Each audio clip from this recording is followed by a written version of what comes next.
Welcome back. It is Thursday. It is October the 6th. It is 2022. And this is our October installment of Ask Nick. So this is our monthly Q&A. When was the last time you felt demotivated and how did you get yourself back up? The last time I felt demotivated was probably yesterday.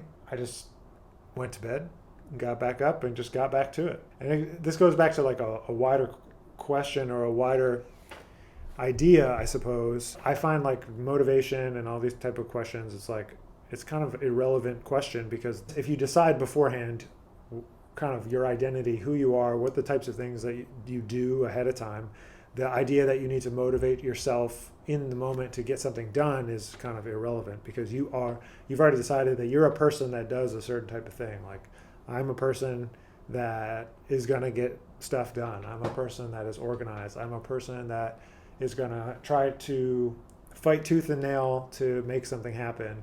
I'm the type of person that doesn't get demotivated, right? So even when I feel it, because I do, like I said yesterday, I definitely felt some frustration and I felt some demotivation yesterday based on a confluence of a bunch of things. And but I had to keep going. That's what it is. You have to keep going, and because the end goal is more important to me than that little moment of frustration. I got out of my demotivation by having already decided the type of person that I am and what that represents, and the type of things that a person that embodies that identity would do. And so that means, if you're a musician, you're going to play music. If you're a composer, you're going to write music. If you're a writer, you're going to write. If you're a athlete, you're going to train, etc., etc., etc. So all those things kind of combine together for me to represent my daily actions, So even when it's busy and even when I get demotivated, I just get up the next day, get back to it, Comparison is taken in two different ways. People say you shouldn't compare yourself to others, while the other side thinks you should. Do you still compare yourself to other people, and how do you turn it into a healthy relationship with yourself? Do I compare myself to other people? I mean, I definitely do.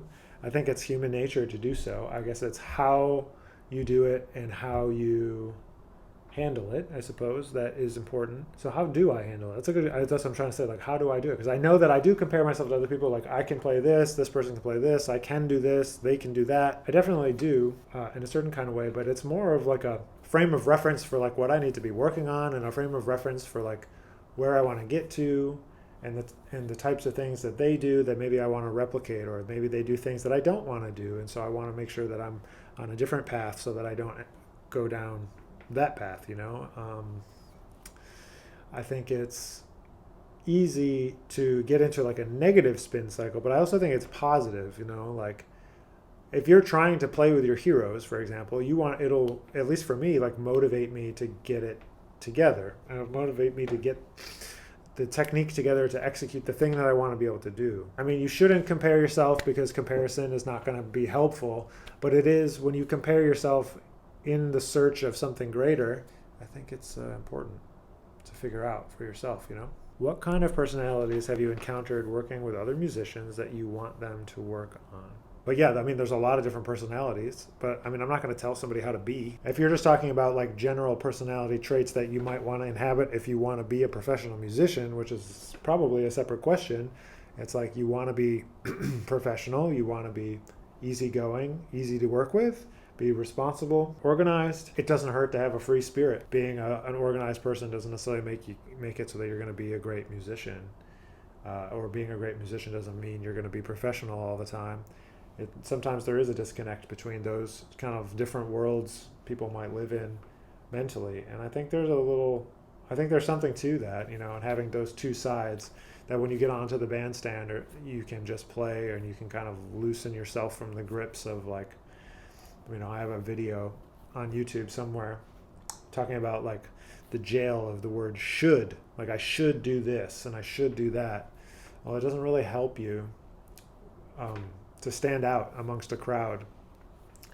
And sometimes we are trying to stand out in terms of being an artist that gains recognition for their music. You want to stand out, but in terms of working, you don't want to stand out, because you want to be doing the job exactly that's being asked of you, rather than whatever it is that you think you want to do. When do you know you've mastered trombone? You will never know. All the great trombonists I ever know practice for their whole life, so have ever known. You just raise, I always talk about just like raising your baseline. Eventually your baseline gets to a point where it's at a high level, but I don't know that you ever really master it fully. When was the last time you experienced burnout? Yesterday. I kind of equate all those things to the same, that are the same. Burnout, demotivation, it's all a variety, different ways of calling the same feeling. I struggle with letting things go too. And when I hold on to too much conviction about things that I have no control over, I get myself in trouble. We're focusing on 2-5-1 progressions at the high school I teach at. We're hitting on some snags, done the modes thing, done the leading tone thing. But it's hard to conceptualize when putting it all together. But what basically it is just basically teaching licks. But maybe going a step farther and not just teaching the lick, but teaching the construction of the lick and then making the students write their own phrases that use the tools.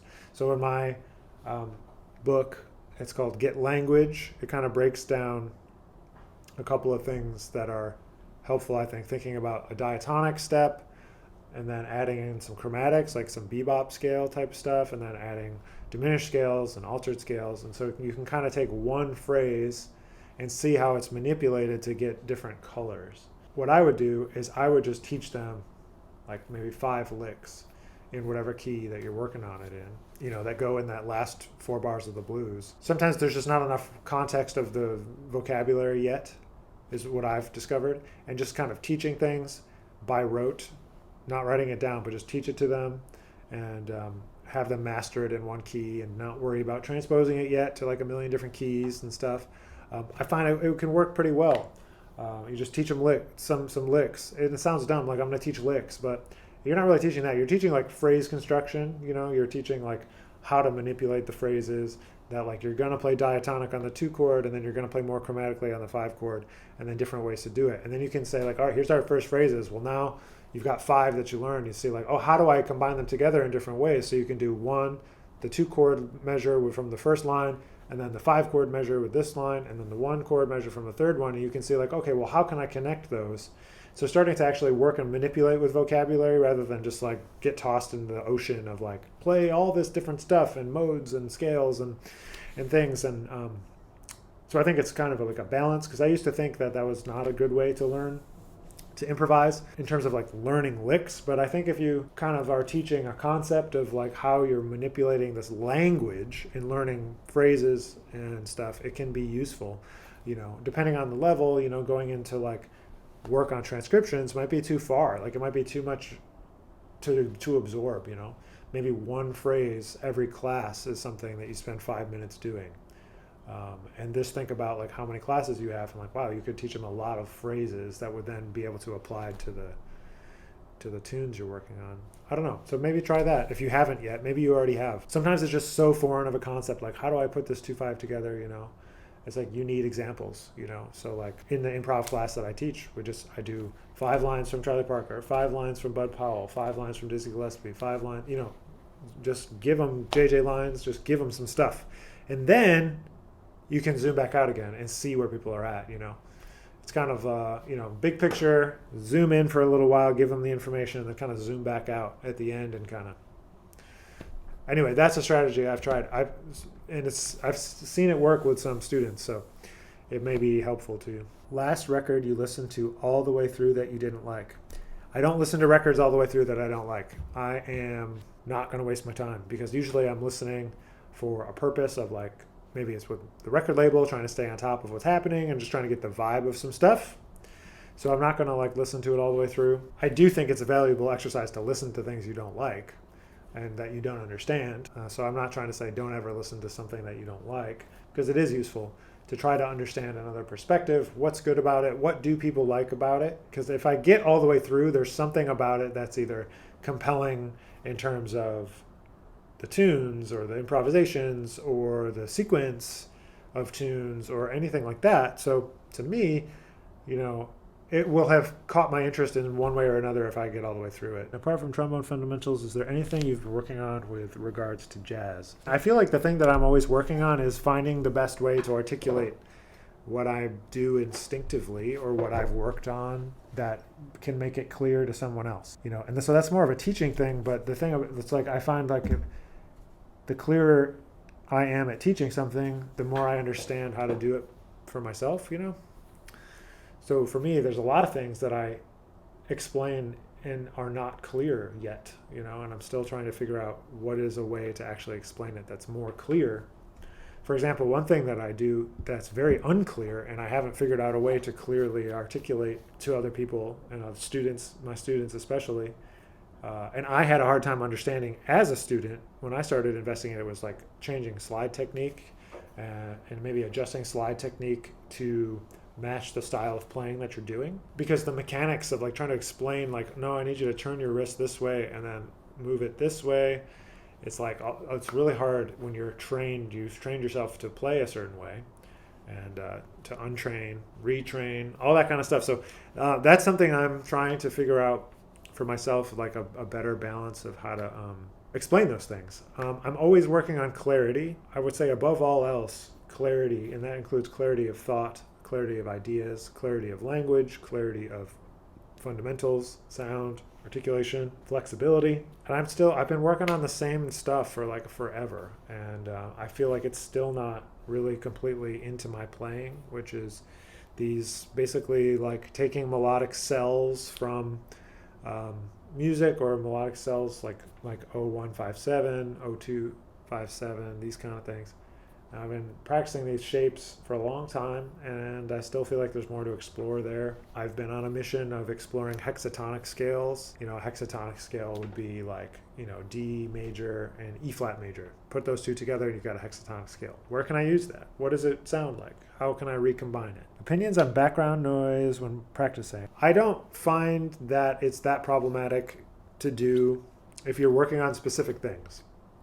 And if you don't do it all the time. If you do it all the time, it's probably not healthy. But if you're working on things that you need to get into your muscle memory, I find that having a distraction actually helps you realize when it's actually in your muscle memory, because you're trying to execute it without thinking.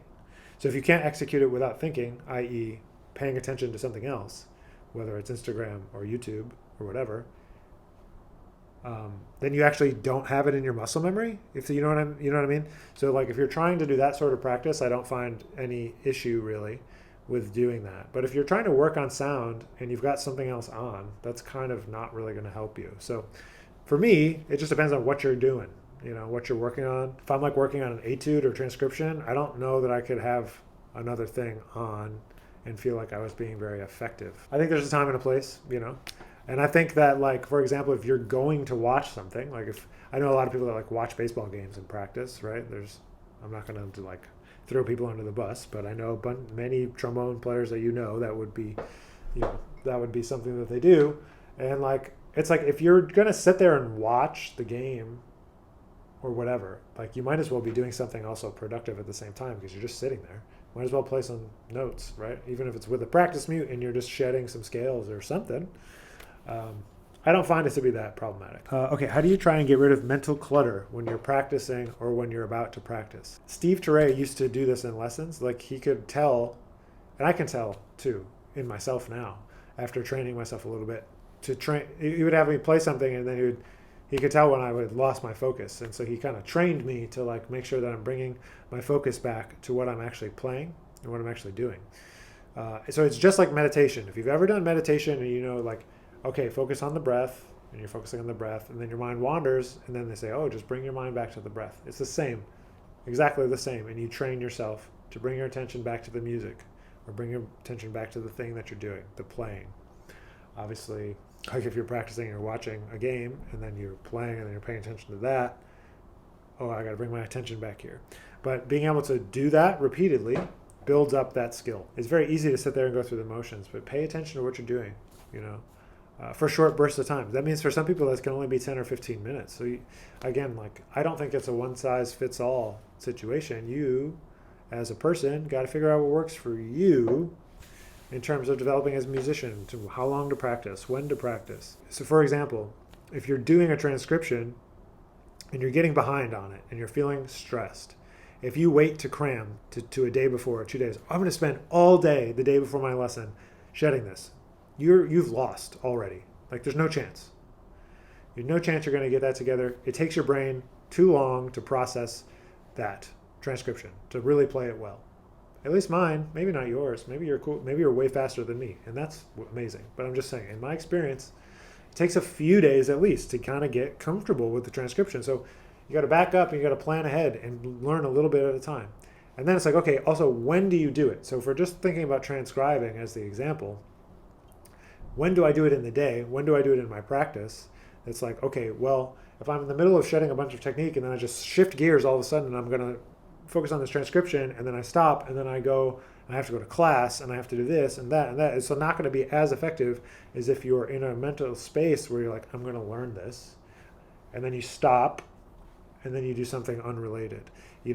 If you read a little bit about like learning theory and stuff like that, you'll find that whatever you're thinking about like before you go to bed kind of keeps processing in your mind. So if you're doing transcription right before you go to bed, or learning tunes right before you go to bed, or as the last thing that you're doing before you decompress and go to bed, and then you think about, all right, what was I practicing?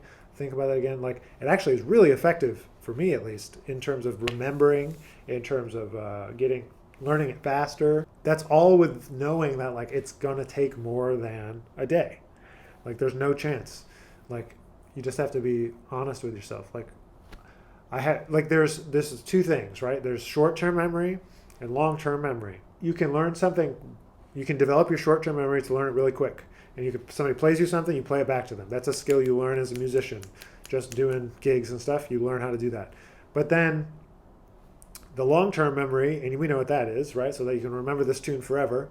But there's this medium thing. Like, everything, it just disappears, right? It's like if you try to learn a transcription and then the next day you're like, I can't remember it at all. It's because it never went from the short-term to the long-term. So when you're trying to move it from one place to the other inside of your brain. So you got to like find a mechanism to do that. And that means repetition over time. It has nothing to do with mental clutter, but it does have to do with being organized and mindful about your practice and knowing that things are not going to happen like this. Like I'm saying, I'm literally practicing the same thing that I learned in 2009, and I'm still practicing it. It takes a long time for things to get into your playing, and it just takes a long time, When you're preparing for specific gigs, you chart out your plan of learning tunes. I know like Bob Reynolds posts like he's got a whole thing with a whiteboard and learning tunes for Snarky Puppy and all this kind of stuff. I don't think I'm quite as organized as him as it comes to coming up with a system for doing that. I think he has a good system. So I would send you over there to his system. But I always do the hardest stuff first, or the longest stuff first, or the most complicated stuff first, because that's going to take me the longest to learn. That's a kick that I've been on for a while now. Do the hardest thing first. Do the thing I don't want to do first in my day. And that could be musical or non-musical. Doing the hardest thing first in my practice. Doing the hardest thing first all the time. And then everything else is easy. And you've kind of cleared the way, the cobwebs out. But yeah, if you've got like a lot of tunes to learn, then yeah, you got to do it. And you got to be aware of how you learn. At Eastman, what was the hardest thing you tried to work on as an undergrad? How long did it take you to fully master? I don't think I've ever mastered these things. First of all, I was practicing trombone first all the time. I was practicing fundamentals, because my definition of flexibility is like you have to be able to play what you need to play when you need to play it. So trombone always comes first, because if I can't express myself on trombone, I got no chance. Make a binder, put stuff in it, and you'll get to it eventually. You'll get to it when you get to it. Thanks for being here. Love you all, and we'll catch you next time.